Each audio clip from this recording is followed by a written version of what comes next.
एक बार की बात है, एक शिष्य अपने गुरु का बहुत आदर सम्मान किया करता था। गुरु भी अपने इस शिष्य से बहुत स्नेह करते थे, लेकिन वह शिष्य अपने अध्ययन के प्रति आलसी और स्वभाव से दीर्घसूत्री था। सदा स्वाध्याय से दूर भागने की कोशिश करता तथा आज के काम को कल के लिए छोड़ दिया करता था। अब गुरुजी कुछ चिंतित रहने लगे कि कहीं उनका यह शिष्य अपने जीवन संग्राम में पराजित न हो जाए। आलस्य में व्यक्ति को अकर्मण्य बनाने की पूरी सामर्थ्य होती है। ऐसा व्यक्ति बिना परिश्रम के ही फलोपभोग की कामना करता है। वह शीघ्र निर्णय नहीं ले सकता और यदि ले भी लेता है तो उसे कार्यान्वित नहीं कर पाता। यहाँ तक कि वह अपने पर्यावरण के प्रति भी सजग नहीं रहता है और न भाग्य द्वारा प्रदत्त सुअवसरों का लाभ उठाने की कला में ही प्रवीण हो पाता है। उन्होंने मन ही मन अपने शिष्य के कल्याण के लिए एक योजना बनाई। एक दिन एक काले पत्थर का एक टुकड़ा उसके हाथ में देते हुए गुरुजी ने कहा, शिष्य इस सुअवसर को पाकर बहुत प्रसन्न हुआ, लेकिन आलसी होने के कारण उसने अपना पहला दिन यह कल्पना करते करते बिता दिया कि जब उसके पास बहुत सारा स्वर्ण होगा तब वह कितना प्रसन्न,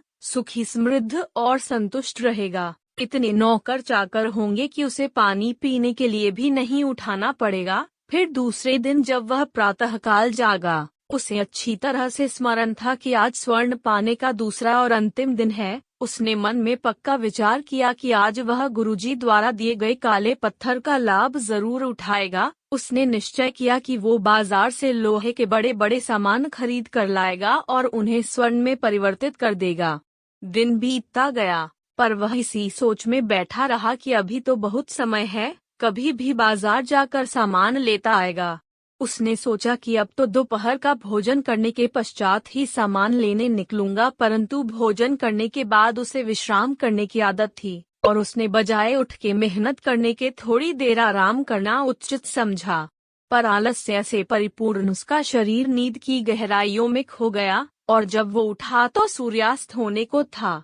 अब वह जल्दी जल्दी बाजार की तरफ भागने लगा, पर रास्ते में ही उसे गुरुजी मिल गए। उनको देखते ही वह उनके चरणों पर गिरकर उस जादुई पत्थर को एक दिन और अपने पास रखने के लिए याचना करने लगा, लेकिन गुरुजी नहीं माने और उस शिष्य का धनी होने का सपना चूर चूर हो गया। पर इस घटना की वजह से शिष्य को एक बहुत बड़ी सीख मिल गई। उसे अपने आलस्य पर पछतावा होने लगा। वह समझ गया कि आलस्य उसके जीवन के लिए अभिशाप है और उसने प्रण किया कि अब वो कभी भी काम से जी नहीं चुराएगा और एक कर्मठ, सजग और सक्रिय व्यक्ति बनकर दिखाएगा। दोस्तों, जीवन में हर किसी को एक से बढ़कर एक अवसर मिलते हैं, पर कई लोग इन्हें बस अपने आलस्य के कारण गंवा देते हैं। इसलिए मैं यही कहना चाहता हूँ कि यदि आप सफल, सुखी, भाग्यशाली, धनी अथवा महान बनना चाहते हैं तो आलस्य और दीर्घसूत्रता को त्याग कर अपने अंदर विवेक, कष्टसाध्य श्रम और सतत जागरूकता जैसे गुणों को विकसित कीजिए। और जब कभी आपके मन में किसी आवश्यक काम को टालने का विचार आए तो स्वयं से एक प्रश्न कीजिए, आज ही क्यों नहीं।